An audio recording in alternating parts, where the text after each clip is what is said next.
Shalom. Channel ini terbuka untuk semua orang yang rindu mengerti apa kata Alkitab tentang hal-hal dalam kehidupan ini. Selamat menonton, Tuhan Yesus memberkati. Shalom saudara-saudara terkasih di dalam Tuhan Yesus Kristus. Hari ini kembali kita akan belajar dari Alkitab tentang berpikir benar, bukan berpikir positif.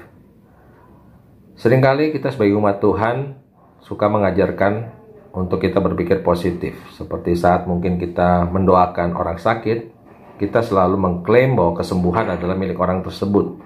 Padahal belum tentu rencana Tuhan seperti itu. Mari kita baca dalam Yesaya 38 ayat 1, di bawah perikop Hizkia sakit dan disembuhkan.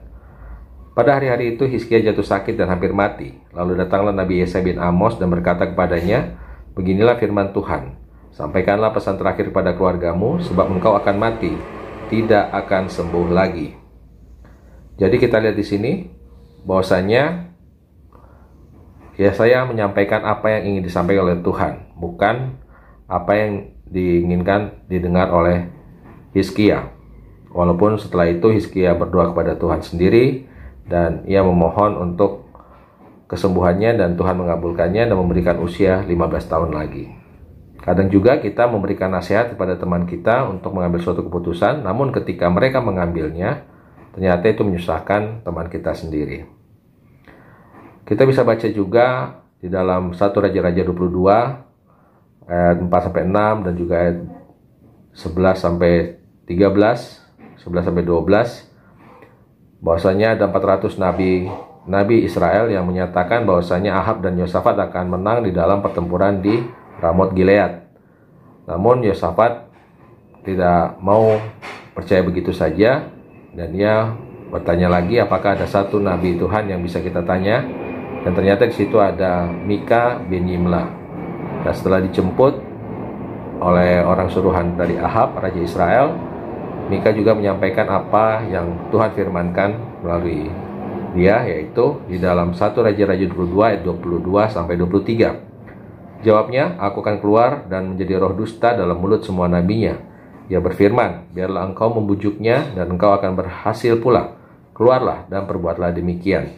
Karena itu sesungguhnya Tuhan telah menaruh roh dusta ke dalam mulut semua nabimu ini, sebab Tuhan telah menetapkan untuk menimpakan malapetaka kepadamu." Setelah mengatakan demikian, Zedekia bin Kenaana langsung menampar Mika. Namun Mika juga langsung menubuatkan sesuatu untuk Zedekia bahwa dia akan lari dari satu kamar ke kamar lain karena dikejar oleh musuh. Ahab juga menghukum Mika untuk ditahan dan diberikan roti seadanya dan juga minuman yang sedikit. Itulah konsekuensi ketika kita mengatakan kebenaran atau firman Tuhan. Namun itulah yang harus kita lakukan sebagai umat pilihan Tuhan, bahwa kita harus peka dengan suara Tuhan.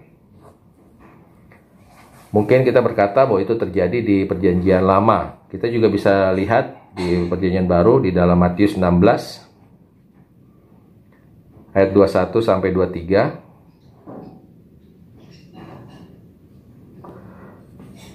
Pemberitahuan pertama tentang penderitaan Yesus dan syarat-syarat mengikut dia.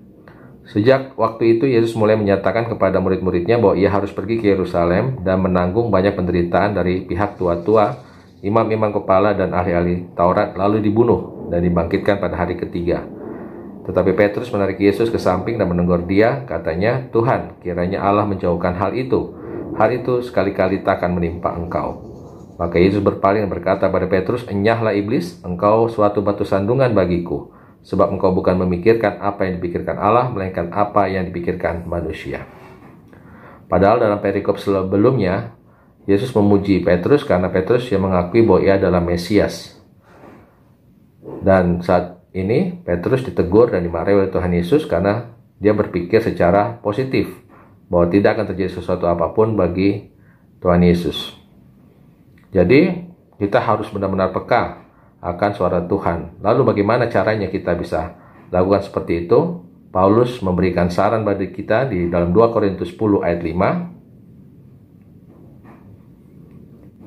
"Kami mematahkan setiap siasat orang dan merubuhkan setiap kubu yang dibangun oleh keangkuhan manusia untuk menentang pengenalan akan Allah.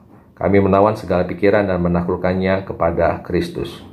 Jadi kita harus menawan segala pikiran kita dan menaklukkannya di bawah pikiran Kristus.